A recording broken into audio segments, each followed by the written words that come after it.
pasaportën europiane të Shqipërisë 2030. Kjo pasaport duhet të ndryshojë. Dhe në këtë pasaport duhet shtohet diçka themelore.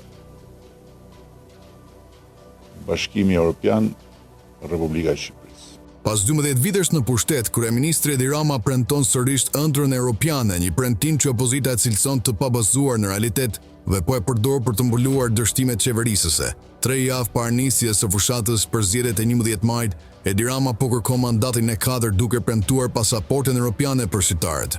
Në një postim në rrjetet sociale ai ftoi qytetarët të votojnë Partinë Socialiste si e vetmja forcë që mund të integrojë vendin në Bashkimin Evropian, duke vendosur vitin 2027 si afat për mbylljen e negociatave. Megjithatë, procesi i integrimit është teknik dhe varet nga kriteret e Bashkimit Evropian. Shqipëria sapo ka nisur negociatat në grup kapitujt bazë, por procesi është shpesh i ngadalësuar për shkak të konflikteve politike dhe të korrupsionit. Opozita dhe ekspertët e cilësojnë premtimin e Ramës si elektoral dhe jo realist.